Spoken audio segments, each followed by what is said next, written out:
Welcome to the February 19th meeting of the Continuing Advisory Committee for Special Education.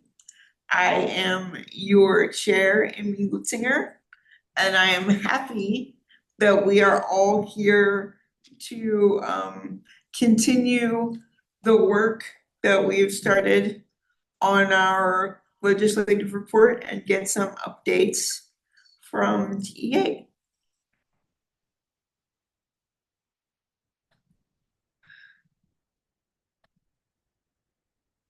Our charge is to advise TEA of unmet needs within the state in the education of children with disabilities. We comment publicly on rules and regulations that are proposed. We advise TEA in developing evaluations and reporting on data to the education secretary. We also advise them in developing correction and action plans and developing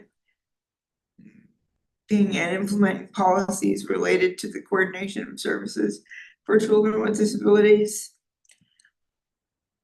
And we submit a report to the legislature biannually with recommended changes to state law and agency rules relating to special education.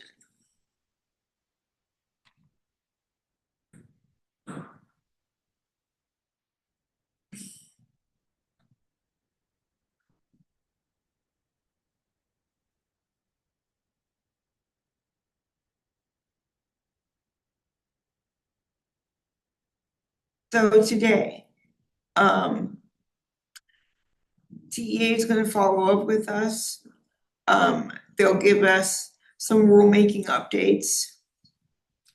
And we'll talk about the proposed Commissioner of Education rules. And then we'll have public comments, the subcommittee reports and our updates. And then we'll talk about our meeting minutes and take possible action and come up with future meeting topics and set our future meeting dates. And then we'll adjourn.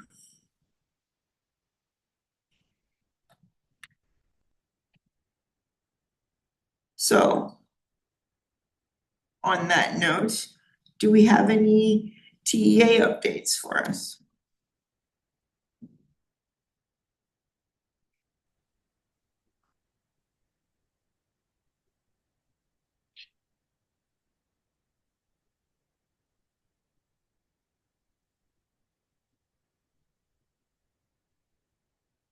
Yes, we do have some TA updates. Can you hear me? Yes, we can hear you now. Are you able to hear me? Yeah, we can hear you, Laura. We can hear you. Okay. All right, perfect.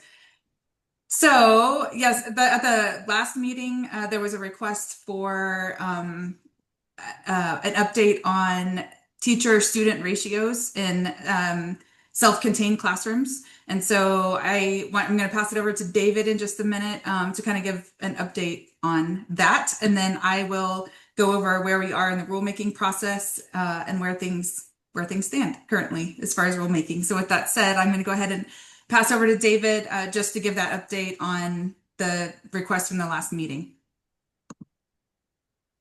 So at this time, Texas does not have a fixed student to teacher ratio for self-contained special education classrooms in statute or rule because students' needs, they vary too widely for a single number to be appropriate.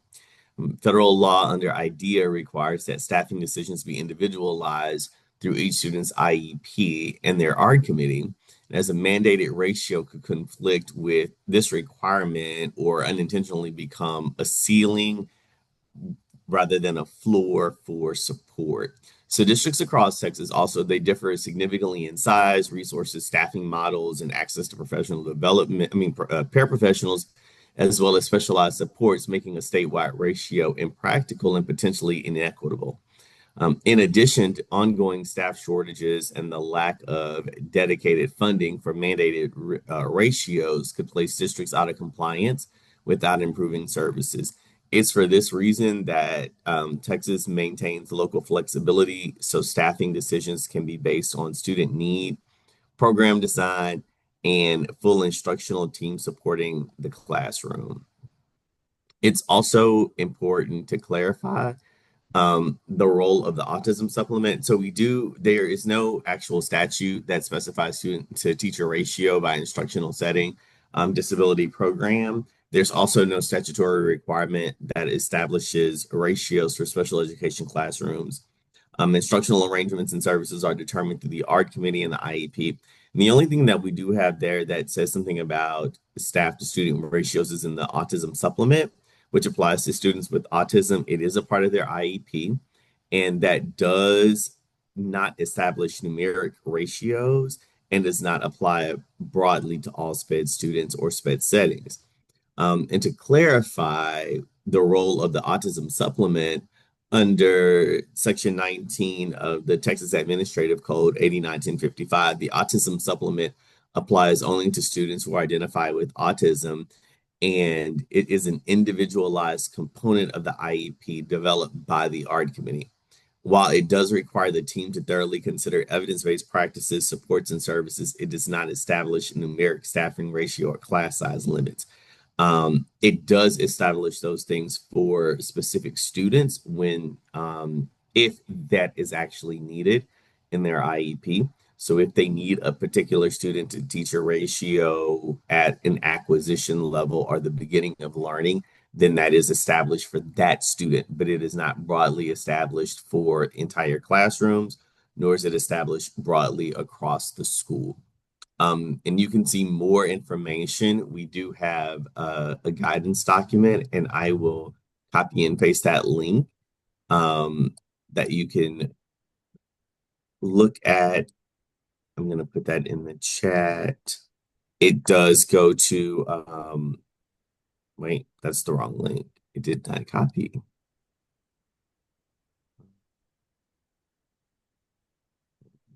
See if that worked.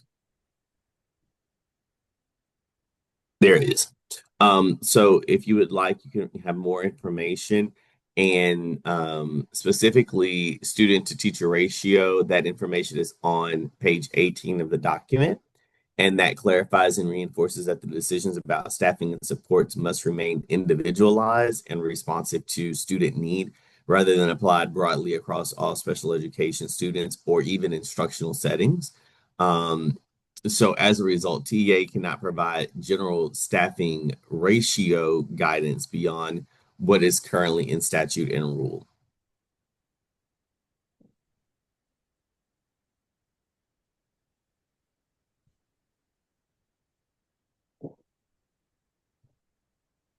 Are there any questions or anything that we need to follow up on regarding the staffing ratios?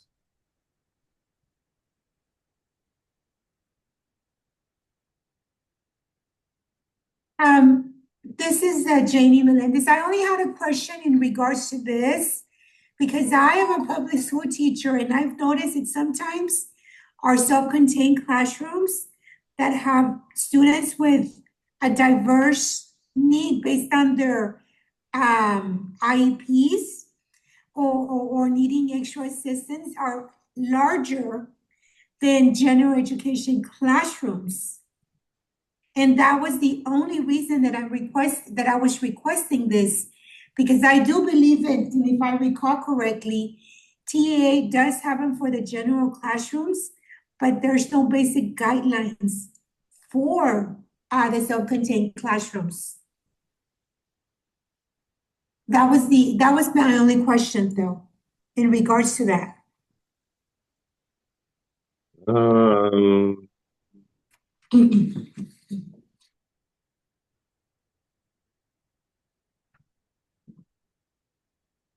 Let's see.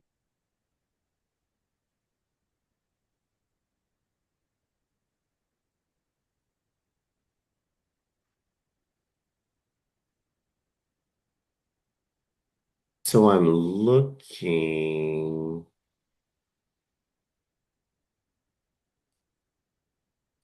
To see if I can find the general education guidelines. Um,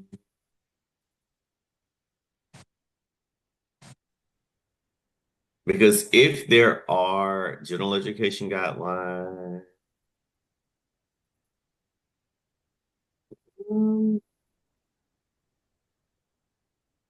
There might I be, don't know. Class limits. Let's see.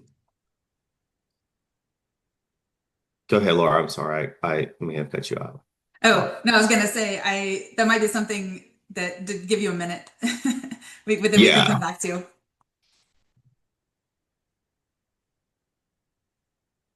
So here in the Texas Education Code in section 25.111, student/teacher ratios, it says except as provided by section 25.112, each school district must employ, and this is each school district must employ a sufficient number of teachers certified under subchapter B, chapter 21, to maintain an average ratio of not less than one teacher for 20 students in average daily attendance.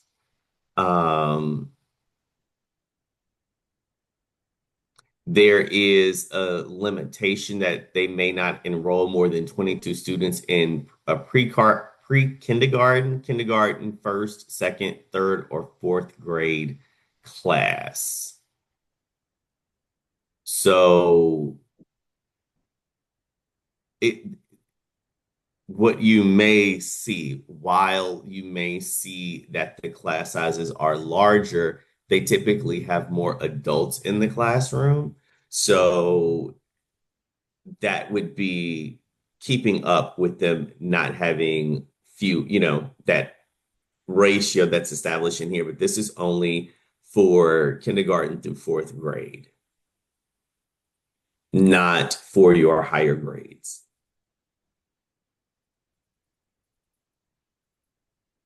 So, and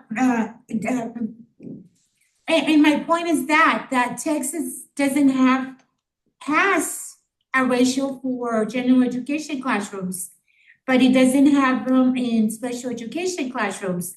And I am aware of a scenario where a self-contained special education teacher was asked to work in two different classrooms because the classes were too large for one single classroom. And you had students from, I believe, kinder all the way to sixth grade. And when you have a general education classroom with less students than the self-contained classroom, and all the students in the self-contained classroom generally have a lot of more need than general education students. That's why they're in the self-contained classroom.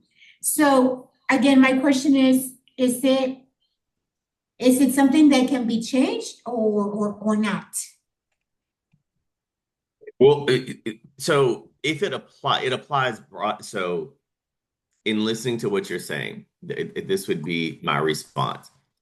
That that class size that is established in 25.112 would be appropriate to pre-K through fourth grade, regardless if it's general ed or special ed, because that is not in that particular statute. General ed versus special ed is not called out. However, if you have paraprofessionals in those classrooms, then that does reduce that size. Does that make sense? So that ratio is reduced. So they may have more, but it also says that it also does not apply with any 12-week period of the school year selected by the district in the case of the district whose average daily attendance is adjusted, and the last 12 weeks of any school year in the case of any other districts. So there are some other things that are in there. And districts can also apply for waivers for those limits. Okay, thank you. You're welcome.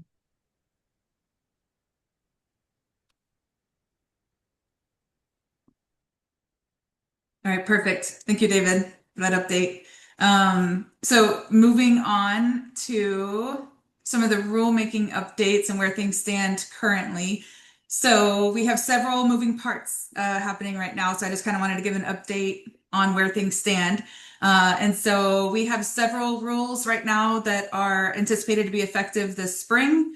So several of these on this slide are in the adoption phase as we speak. There are some starting with 89-1150 on down, as noted on the slide, that are in public comment right now. That public comment window opens or it closes on the 23rd.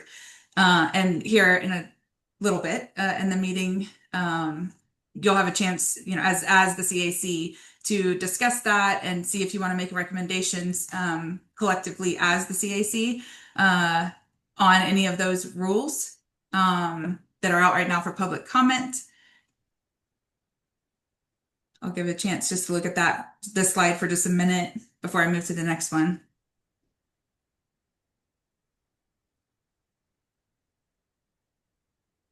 And again, just a reminder that these are all of the rules right now that are going through the adoption or the proposal stages are a result of House Bill 2 or Senate Bill 568 as a majority. Some of them, there's other statutory requirements, but when you go over to this summer, so we have these additional rules that are anticipated to be effective this summer with pertaining to the ARD committee, IEPs, restraint and timeout. There's a new rule about parental notification regarding students' mental, emotional, physical, or health or well-being that is going through the process right now as a result of Senate Bill 12. Again, I'll pause for a minute just to let everybody look at that slide.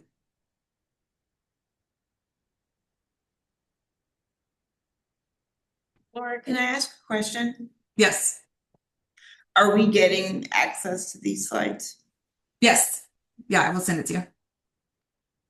I know it's a lot.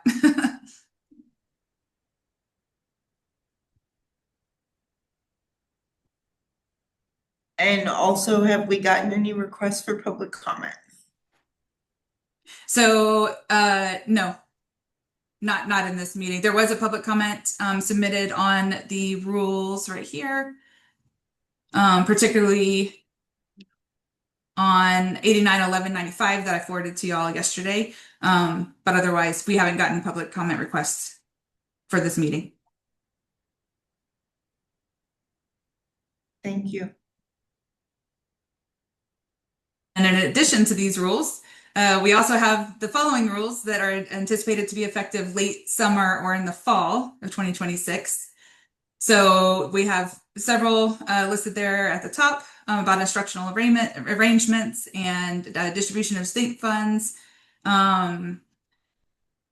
We also have the 103-1209, which is the mandatory school drills rule, which is technically that's over in the Office of School Safety and Security. But as many of you have participated on the panels when we created the guidelines in 2024 for multi-hazard emergencies for students with disabilities, as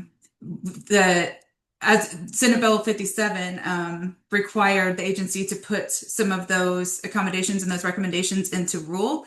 And so we have worked and collaborated with the Office of School Safety on that to incorporate many of the things that were in the guidelines into rules. So that should be one of the rules that's also effective late summer or fall.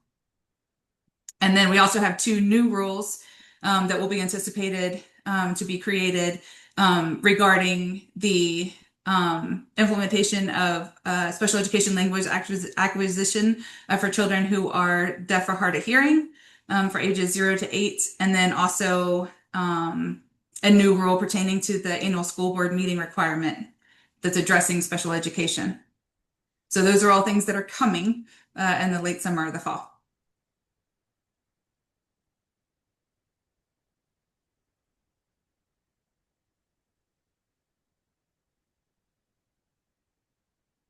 Any questions about any of the rules or where things stand?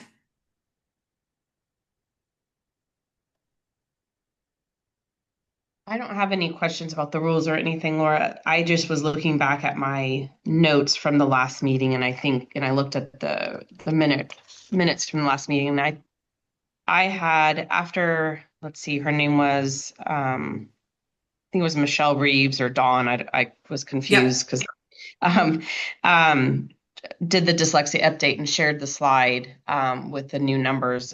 There was conversation about getting monitoring to come in and do a presentation. Yes, Okay. and I did speak with them. They had a conflict for this particular meeting. Okay. However, they did ask for, I know the request was about monitoring and the fidelity of the programs being used in dyslexia classrooms. Yes. And so we've been discussing that. They are requesting that we get if there's any additional questions that are pertaining to that, and then they are having conversations and they're working through that, and so that they can be able to come to the next meeting for sure and be able to speak to that. So if there are questions, I mean, one, you can either drop them in the chat, or if you want to send them to the CAC mailbox so that we can collect that. And then, like I said, it's already been a conversation, and we just want to make sure to be able to fully address that for the next meeting. Okay, great. Thank you.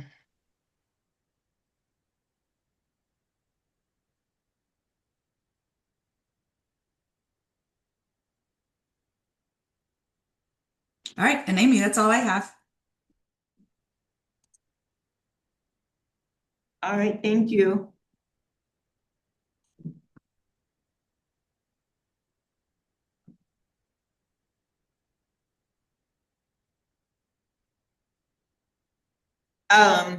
Another kind of off topic, on topic question. So is there a certain procedure that we have to go through if we are going to comment on roles as CAC? Do we have to discuss them as a group in a meeting, or how does that work? So yeah, so part of the bylaws is that as a CAC committee, that y'all have the opportunity to comment publicly if you would like on the rules that are out right now for public comment. If you would like, as a committee, to submit a response that is a collective response on behalf of CAC, that would go through the normal public comment channels. And in addition to that, you also can comment individually if you would like. So I just wanted to give y'all the opportunity, just in accordance with the bylaws, to be able to review those rules and discuss them as a committee, if you would like. And then if you would like to submit public comment, but again, that's up to the committee. Amy, would it be possible to review each of them as a committee while we're at it, while we're here? Yes, we have time. Because it's very difficult We for have us to time make in the the time. agenda. Yeah, perfect. That way we can go one by one and make our comments. Right, Perfect, thank you, Amy. we have time already set in the agenda. So.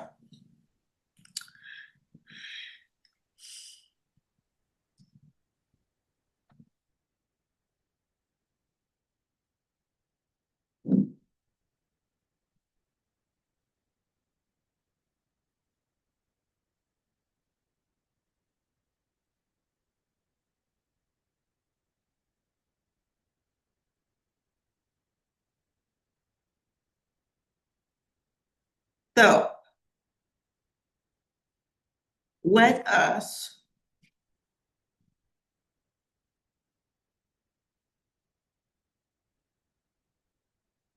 you don't happen to have clickable links for those rules, do you, Laura? Because I don't. Yes, I'm pulling them up right now. Thank you.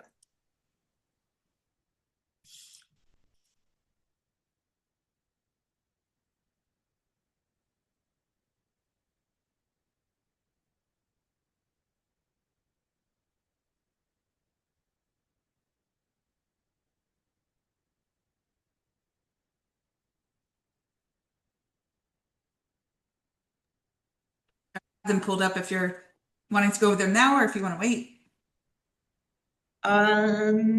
Let's go over them now. Okay.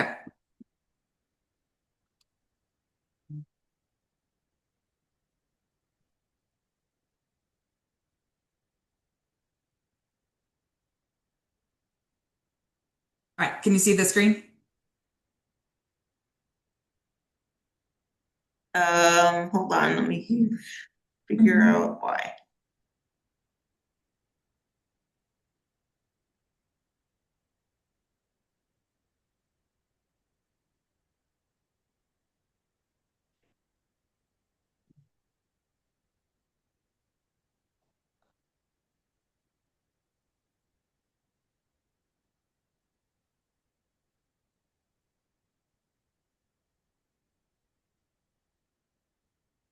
So again, the ones that are out for public comment right now are 891150, 891175, 891195, and 891197.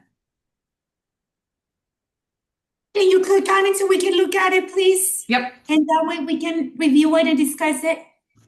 Yep. Thank you. It's also there's a link in the agenda. If you click on that link, it will pull up the same slides that I have right now, and that is what is posted on the TEA website. That Okay, might be easier to be able to view it on your own computer.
question. So when it says public education agency, are they referring to school districts and charter districts? Where are you looking at? Um. Like section C right here, well, it's in a lot of sections. Uh-huh. The public education agency must provide, Yep. just making Wait, sure. can you tell me the specific rule you're looking at? I know it's in several places, but. The public education agency must provide TEA with a written response to the complaint and all documentation and information requested by TEA. Yeah. Yeah, so that would be the school systems, so the districts and the open enrollment charter schools. Okay, Laura, is a public education agency the same thing as a local education agency? Yes.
Are we ready to discuss them? I'm sorry, did I scream?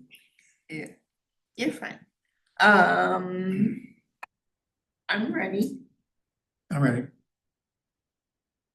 I'm ready to take notes.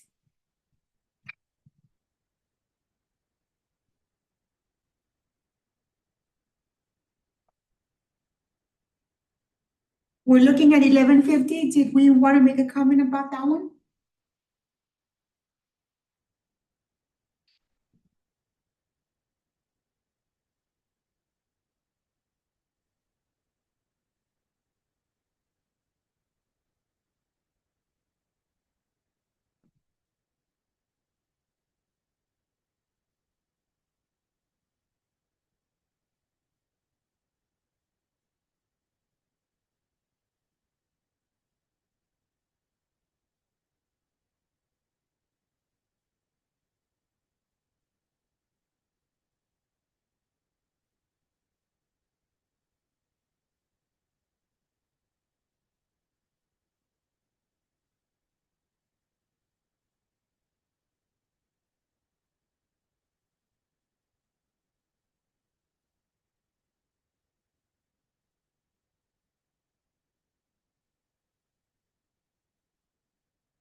Yes, let's talk about that one.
If I were to talk about this one, I would talk about how we need a piece about telling parents how to find a non-attorney advocate, especially given that Disability Rights Texas is not accepting as many cases as usual because of their loss of federal funding.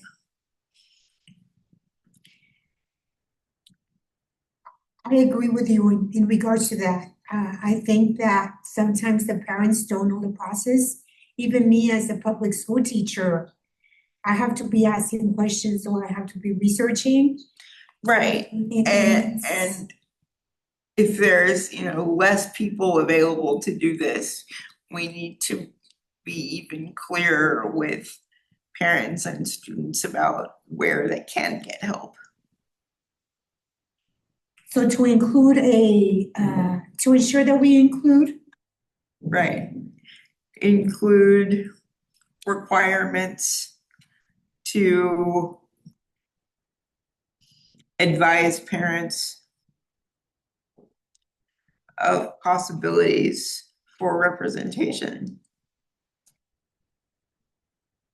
or opportunities for. Amy, which section are we looking at? We're looking at Are we at 11:15? Yeah. Okay. And we're talking about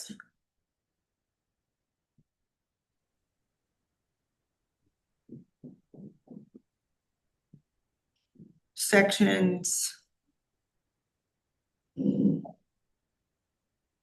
Well, sort of really, it's 1175 that we're looking at. Because when you open 1150, it goes down to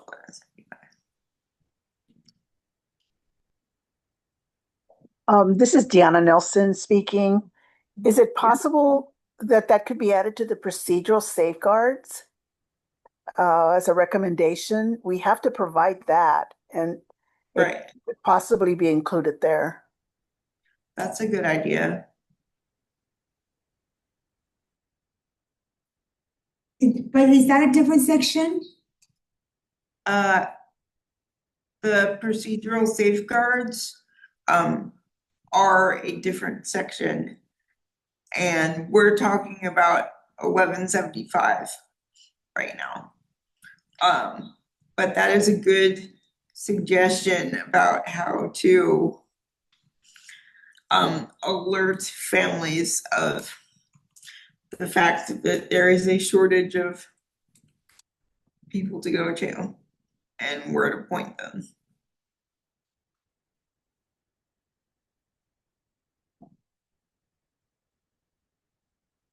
Amy, this is Kevin.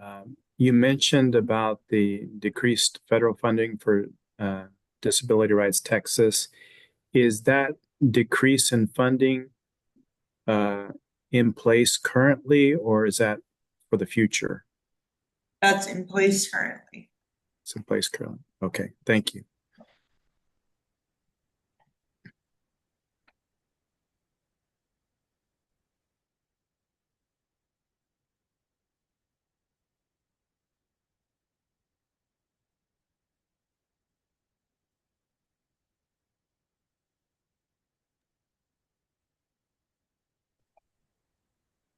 Hi, Amy. This is Elise Lieberman.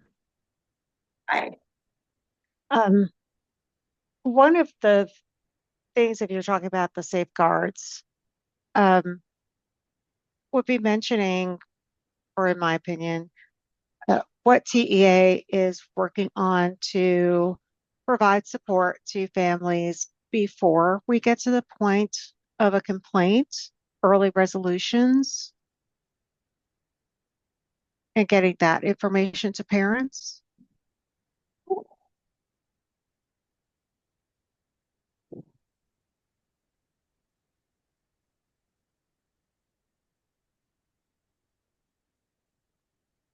So can I ask you a question? Because I work at a public school, and some of the times I come up with, not me, but I see things or people ask me and I have no earthly idea. So how is it possible that, let's take autism, for example, because I know that it's in the dyslexia. And there's different spectrums in autism, I understand that. And there's some that are highly functional, and there's some that need assistance for whatever purpose. But if they have already been diagnosed by a medical practitioner that diagnoses it, why is there a disconnect when it comes to the schools saying no, they don't need a the additional assistance or the help. Because there's a difference between a medical diagnosis and an educational need. Not that I agree with it, but that's what they're saying. So if, and it comes back to this, yes, I understand that there's a difference between a medical and an educational need. But what is the recourse to the parent? In case they're like, well, no, my child or requires the assistance because they have it at home, they have it on weekends, they have it wherever they go, but in the school setting, they're not. And this is one of those things that I didn't even like shadows. Did we do away with those, or are they still being used in the classrooms or in school settings?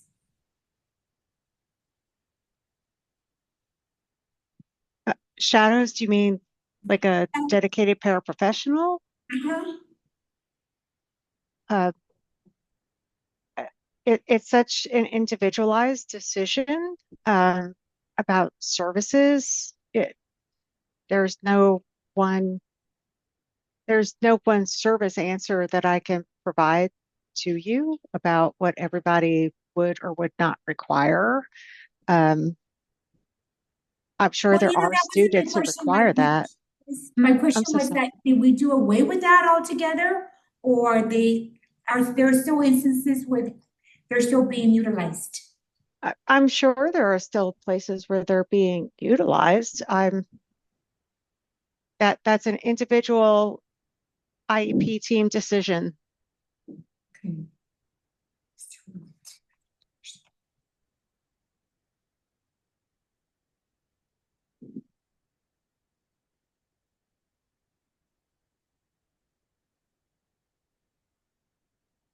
So for 1175, Amy, the only thing is that we're recommending is adding information on how families can seek assistance in the process. Yes. That's it? Yes. Perfect. Let's go to the next one, special complaint resolution.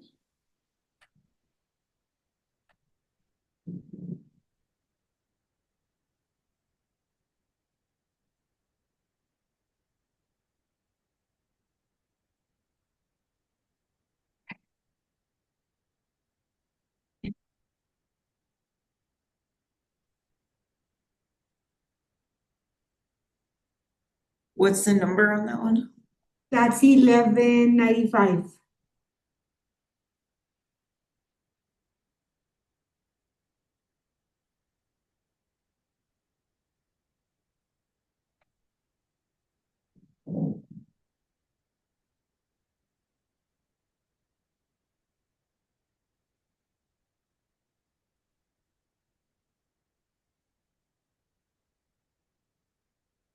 Now, in this one, I need clarification. Does this change make the final decision and that's it? Correct. And this would be at the local level? This would be at the level of TEA investigation for a special education complaint. So once the investigative report is issued, then there would be no reconsideration process from either the school districts or from the parent. And currently, is there a method for either party to appeal? There is a method for reconsideration. It's not truly an appeal the way that I think you're thinking. It is a method to challenge if they think that we were missing information and that we made an error due to maybe missing data or an error on our part, then we can make a reconsideration of those findings. it's not appealing the full outcome of the report per se. It is appealing findings based on errors that we may have made. So if there's one finding, then if they had us reconsider, then I guess that would act almost like an appeal per se. I don't have the numbers with me on the percentage. I can tell you that the numbers of reconsiderations that we actually have a change in the outcome or findings of the report are minimal. And I can get that information and send it to you about what number are actually impacted by this. It's a very small percent. I myself find that my personal, I don't know if we want to do it as a group, that even if it only helps one person, if errors were found, that should be an option. That is in my opinion, but This is Aaron, I would sort of flip that logic around, saying if it affects very few people, then what's the harm of leaving it in? If it's not any sort of significant resource cost to provide it. And it does allow for correcting material errors in the process. Well, it affects very few people. Statistically, it does not have a large impact on the outcome of any of our investigative reports. Frequently, there's possibly a finding that may be reconsidered, but there would be additional findings in the report and additional corrective actions that would need to be continued. I can take your questions back and then we can get those answers sent to you. So let me write some of these down. I think I can capture them correctly. Aaron, it's nice to see you again, by the way. Good to see you too again.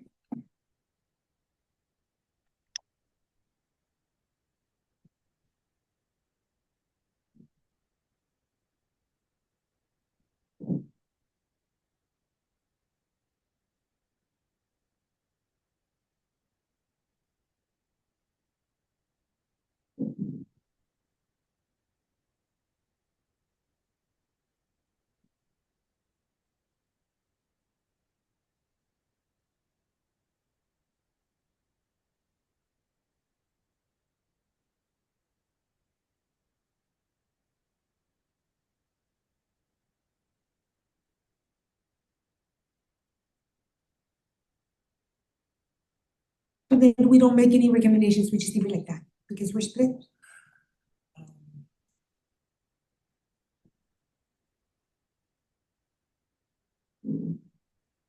Well, we would have to provide the recommendations in the comment period. It sounds like we may not meet again before then, so. Just leave it Right.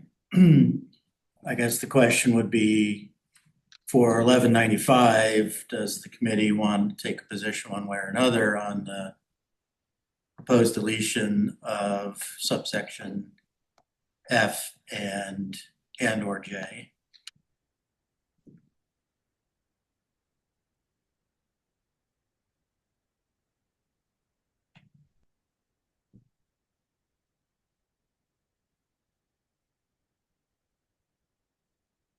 Tara, Diane, Kevin, Cheryl, Agatha, do you guys have any suggestions?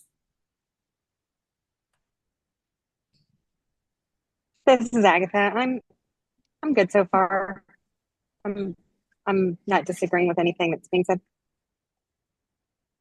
Okay, This is Yes. Deanna Nelson, and yes, no question. I'm in agreement. Yeah, this is Cheryl Kubala. Same here. I'm in agreement. Yeah, this is Tara. I'm good, thank you. In agreement. This is Kevin. Just one question on this one. This is related to the comment that we received via email from Disability Rights Texas, correct? Yesterday? This is one of the ones that he disagreed with also. Right, right. Yeah, I would more, Kevin, this Aaron, I'd more say that it sounds like the committee's thinking is consistent with Disability Rights Texas comment on 1195. I don't know that we're opining one way or another on their specific comment. Okay. Okay. So Thank you. if I could just add just a little bit more in 1195, what we would like to focus on is being more supportive of school systems and parents in Okay. preventing conflicts from rising to the level of a complaint or even further due process to begin with.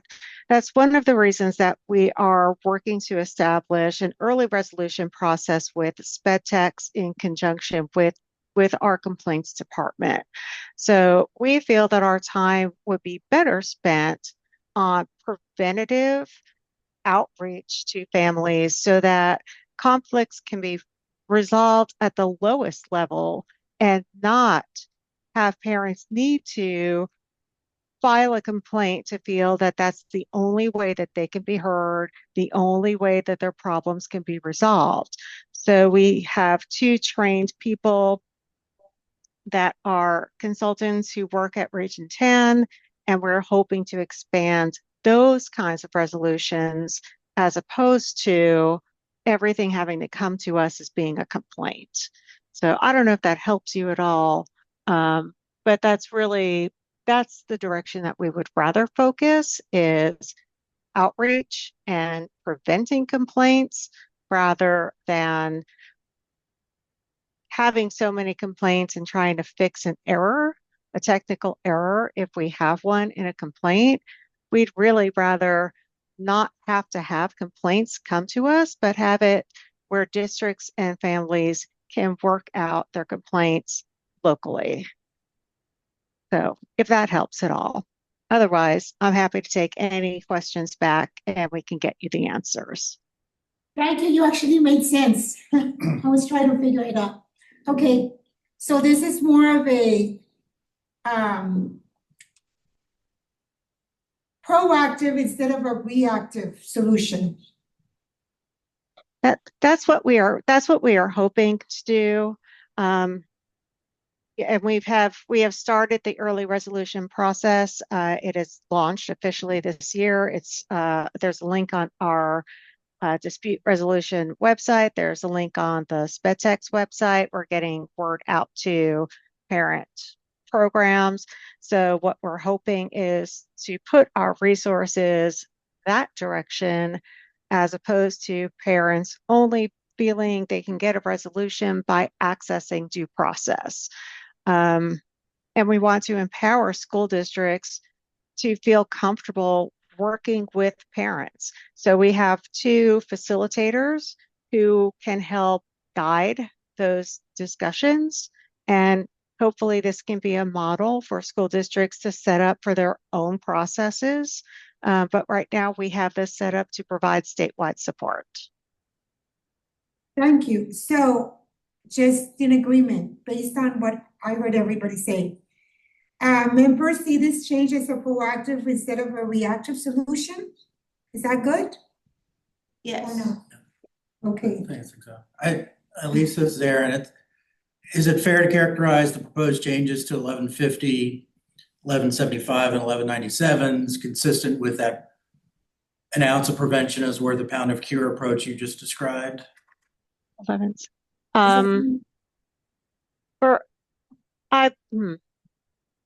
Yes, I think so. 1175. For 1175, yes. Yes, I'm just gonna say yes, I'm not commenting on it. Okay, so I think it sounds like committee, Janie, to kind of answer your question, agrees that is the better approach to head off any potential disputes through an early resolution process. And It doesn't sound like there's any objections from the committee to the Early and less intensive too, less time intensive. less adversarial. Yeah. So, how do you want me to write this in the notes? CAC members see this change as a proactive instead of a reactive solution and is a better approach to head off any potential of dispute. Yes. Okay, that's good. Because that shows that at least we discussed it. That's, I'm good.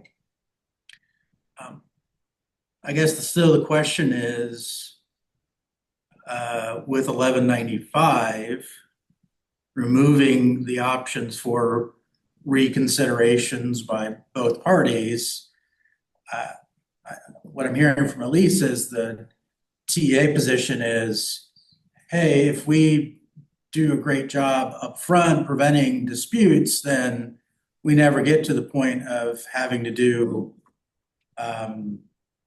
doing some sort of appeal for reconsideration or complaint or however that's characterized officially.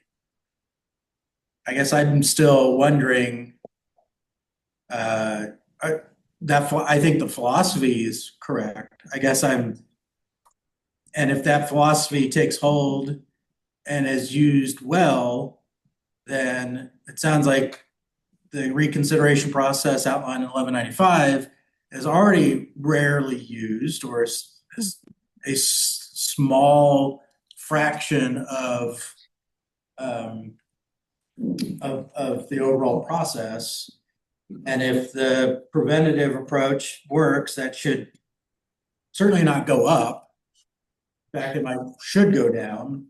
So I understand the logic, like, well, why have that if it's not going to be used? I might again argue that if that is a small resource utilization at the current time and is expected to get potentially smaller, why does it need to be taken out? Well, can I clarify, which is why I probably need to have Keith provide you the numbers. It's not that it's not utilized. It's not utilized successfully. The number of times that it's successfully utilized is small. I see Brittany is on. The number of times and the amount of time that we spend on addressing reconsiderations compared to the amount of time that is successful in a reconsideration, that's the disparity, because they are very time consuming. We have to go back through and research and our research, and then any new data that's been submitted, we need to research. And then we have to write our findings again. And the vast majority of the time, there is no change in the finding. So what I'd like to do is have someone from my department who has those numbers provide those numbers to you, because I don't have those numbers. And I think your impression is that it's less time consuming than it is. It's actually very time consuming to our personnel, especially to our management. Yes. I think the argument is it uses a lot of resources because it is a timely process, and it is not overturned. The substantiations, the findings are the majority of the time it's not changed, but it does use lots of time and resources that could be, put towards other efforts.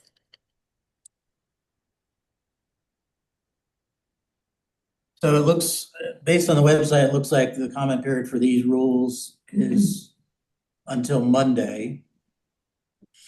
So I don't know that we have necessarily time. I appreciate the offer to go back and get more specific details there. I guess the question is, does the committee,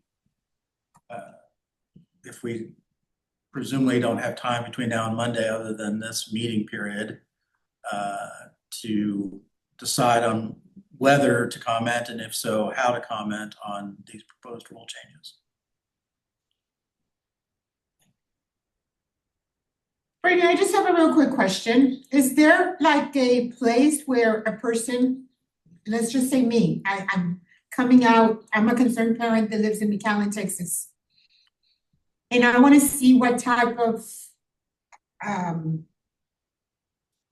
disputes, like, is there a website where I can check? Like, I can check to see if I'm still certified in the TA website. Is there something that I can go in there just as a regular person and see these are the cases or these are the types of disputes that have gone and people have appealed?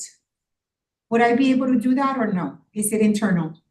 There's nothing that requires, in fact, it's almost FERPA violation to post anything related to individual complaints dealing with students. Due process hearings are a little different because it's under IDEA. It requires us to post those decisions after they've been redacted in compliance with FERPA. So they're heavily redacted, and we do post those. We also provide those to y'all before each meeting, so you should have access to those cases. They are heavily redacted. We also provide a summary just to kind of give you an idea of what those common issues are related to the due process hearing complaints. But no, not with state complaints. They're very specific, and there's no law requiring posting them I because just wanted to know if there was like a database that would keep track of what type or if, because there was such a small number of where it actually helped, and you're saying that it takes a lot of time, and believe me, I understand.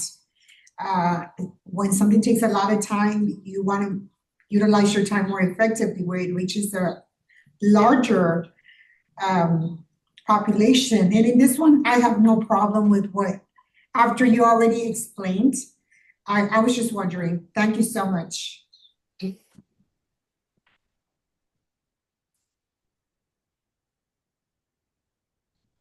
Anybody else?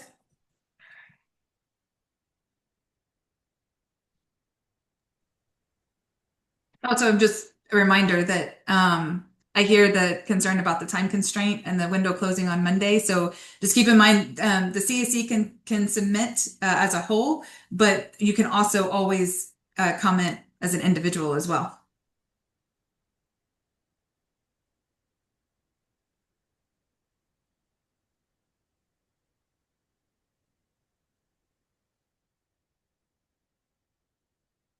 Is there another one we want to look at?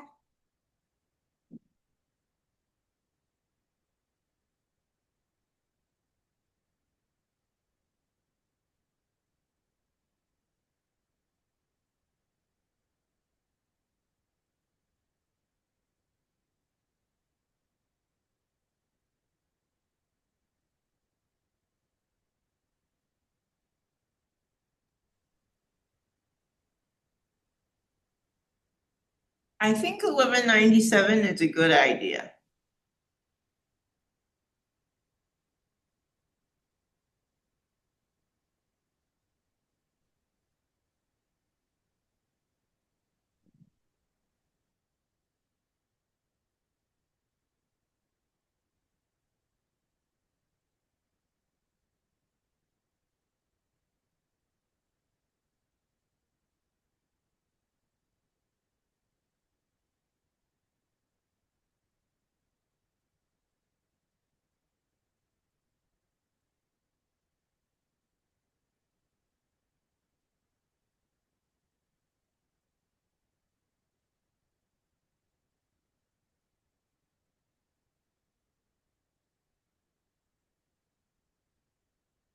Ms. Aaron, I agree. Because it's just giving parents the option, it's not requiring them to use state facilitated.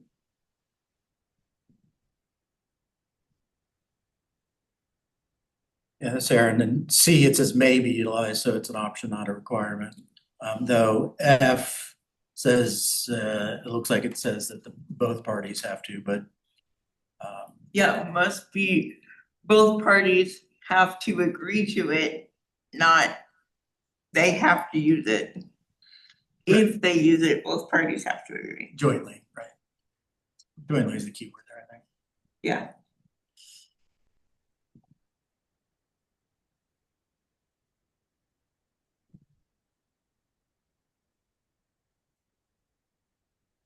So the TA would mediate the meetings, or somebody from TA. Somebody that TA would provide as an independent facilitator.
Can we look at the rest for the summer in the next meeting, or are we gonna look at them today? We can do that in the next meeting, Okay, so then we're already. and we'll give ourselves enough time to actually comment if agreed.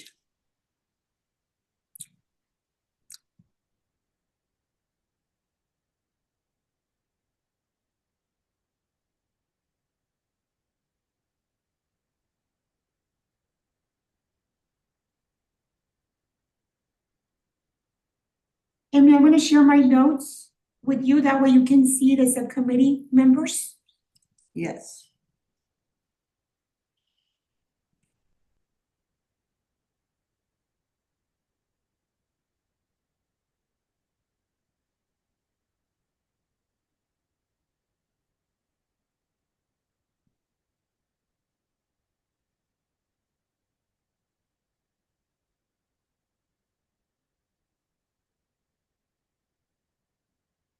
My only concern is that there are some people that their term expired, and if they decide their chairs for certain areas. Right.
Was there supposed to be an attachment to your email?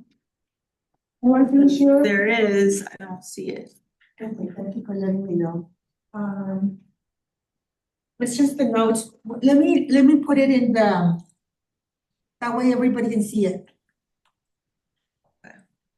You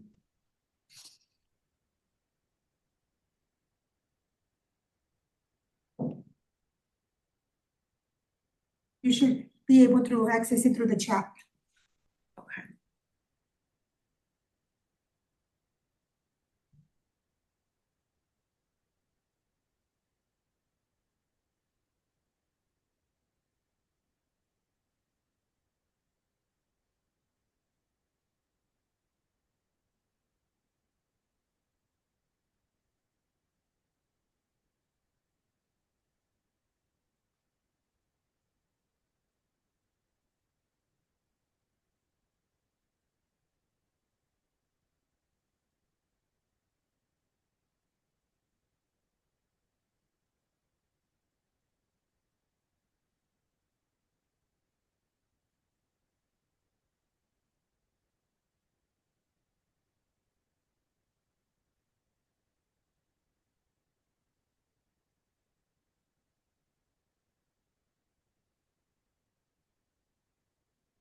So, for digital access, do we have any updates?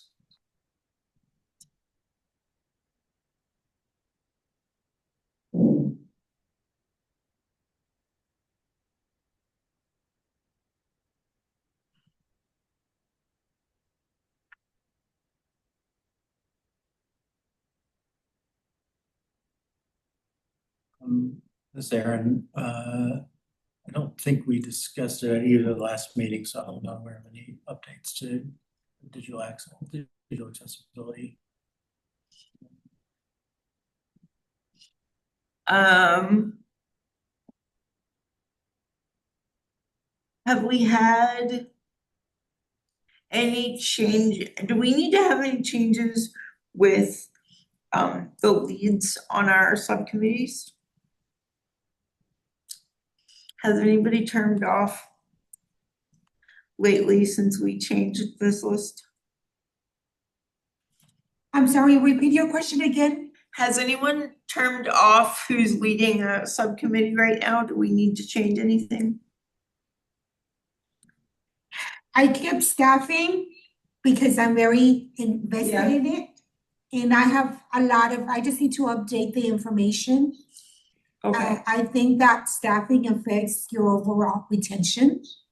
yeah, And then I didn't want, Tara did me the favor of taking over the dyslexia, even though I'll be Okay. contributing to that. okay.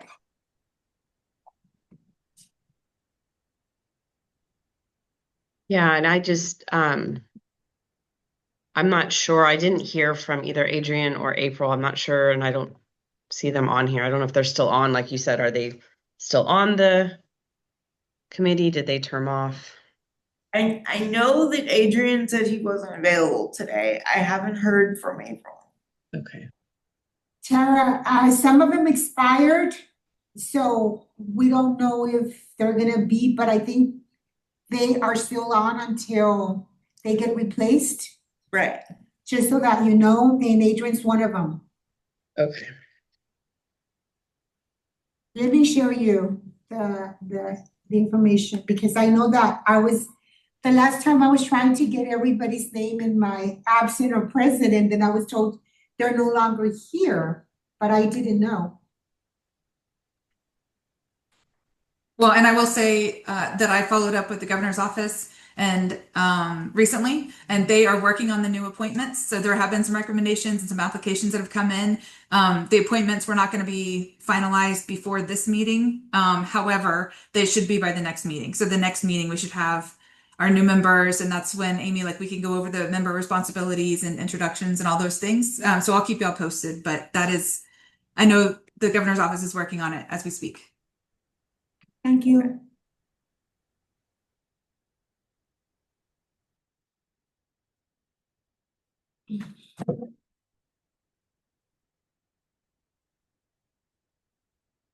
So, does anybody have a day of the week that works better for them as opposed to other days where we could maybe set some subcommittee meetings.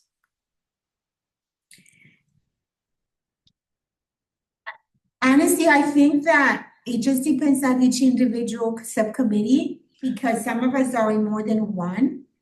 And Right. I know that, like I communicated with Tara and,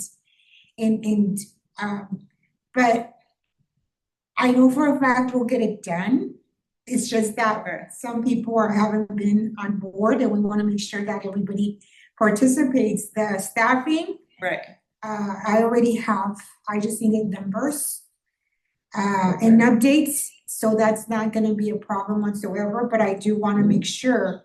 I Yeah. know that Marisa, April, and Adrian.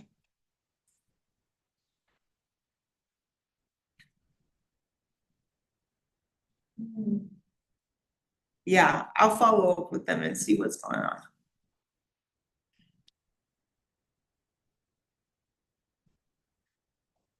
Because April's out too again. Yeah, I will follow up.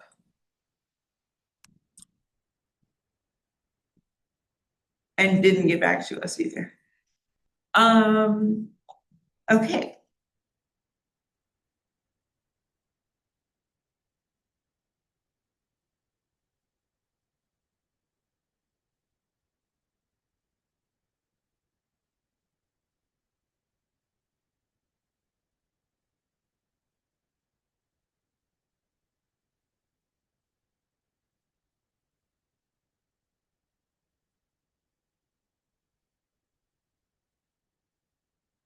Change it.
Do I already have the minutes up, or do you need a minute to finish them, Janie?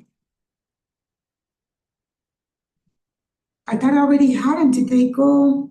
Oh, So are we done? I just need to update. yeah, unless we want to do December, which isn't technically on the agenda. We're not in December, I Right. already put it in the, Right, the minutes, possible. the subcommittee membership again. And then, Well, we need to come up with more recommended agenda items before we close. Does anybody have anything else other than? the fidelity of December use of ones? dyslexia programs. Yes, we need that too. And we should build in some time to talk about the report as well. So we're gonna introduce new members Right. and duties. And member We're responsibility. gonna assign, Subcommittee chairs. we already have the chair, but we might have to make changes Yeah, subcommittee changes. to subcommittees.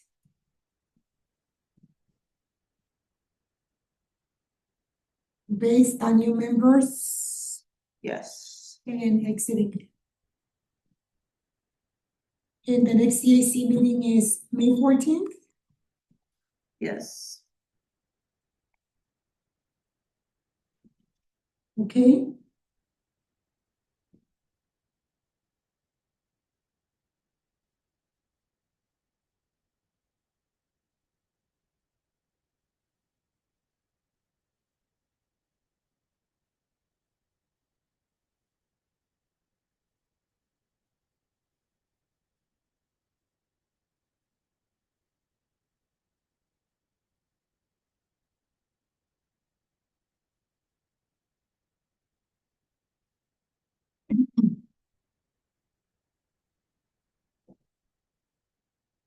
Amy, what do we vote for the new, you know how we vote every year to have like the president, the vice president, and the secretary? Is that in the May one?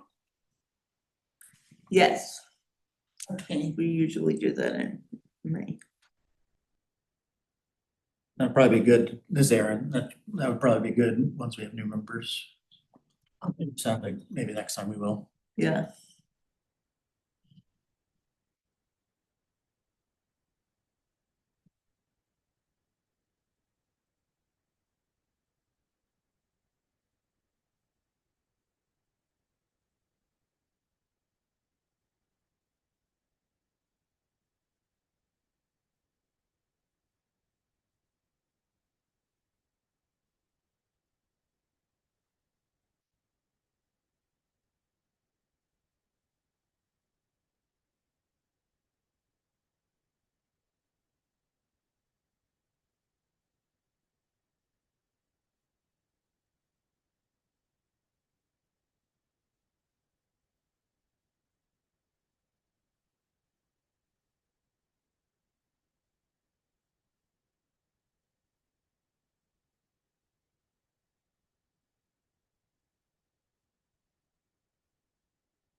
Sarah, were you able to get access to the minutes?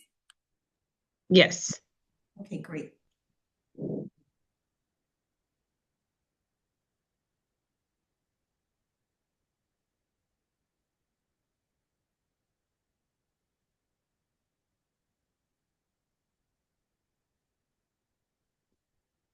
And Laura, I sent my questions to the CAC email. Perfect.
Is there a motion to approve the minutes?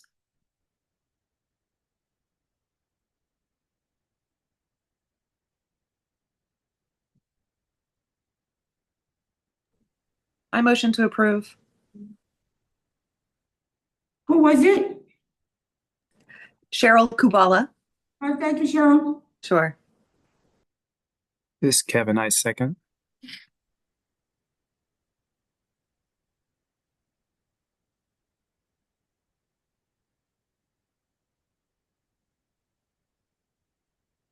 And it's 11 o'clock, not 12.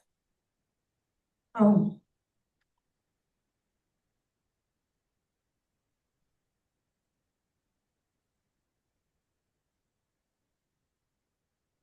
And I think that was Kevin who seconded. Kevin? Oh, Cor- okay. Correct. Sorry.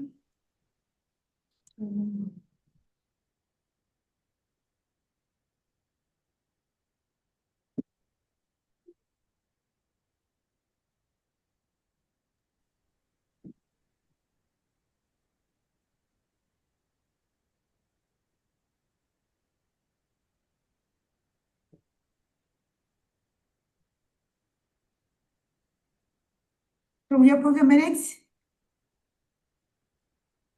All in favor for approval of the minutes? Aye. Aye. Aye. Any Aye. opposed? Any opposed?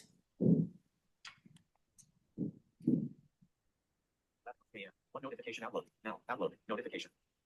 Okay, hearing none. The minutes are approved unanimously.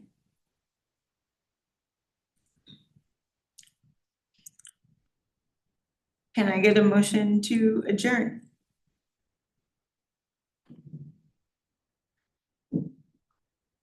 Is there a motion to adjourn? I will second. Aye. All in favor? Aye. Any opposed? Hearing none. Meeting is adjourned.